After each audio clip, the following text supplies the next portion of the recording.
Alex Watson, Flickr, CC by NC 2.0. Russia should not unleash an oil price war against the United States but rather stick with output cuts even at the cost of losing market share in the medium term, one of the main Russian architects of a production pact with OPEC said.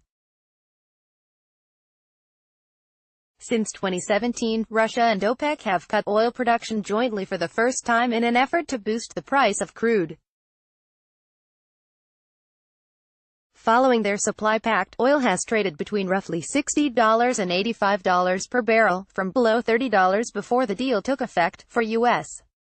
shale production to go down, you need oil prices at $40 per barrel and below.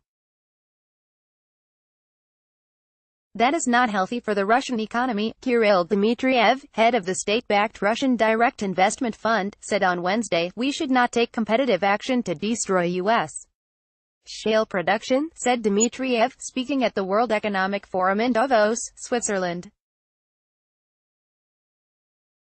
Read more. Dutch Supreme Court rules that Russia unlawfully bankrupted Yukos 3 years ago. In Davos, Dmitriev became the first Russian official to mention publicly the possibility of a supply pact with the Organization of the Petroleum Exporting Countries.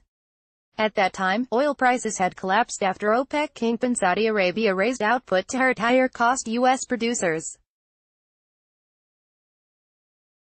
The rise in prices thanks to output cuts has brought roughly an additional $110 billion in revenues to Russia, Dmitriev said.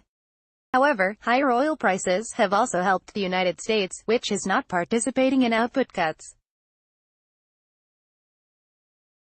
The country's production has rocketed, overtaking that of Russia and Saudi Arabia and making it the world's largest oil liquids producer. U.S. production is expected to reach new highs this year. Russian President Vladimir Putin will visit Saudi Arabia later in 2019 to strengthen cooperation further, Dmitriev said.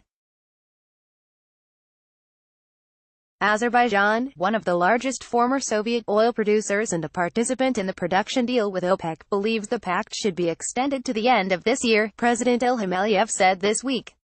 Such a move should keep oil prices in the $60 to $70 range, Aliyev said.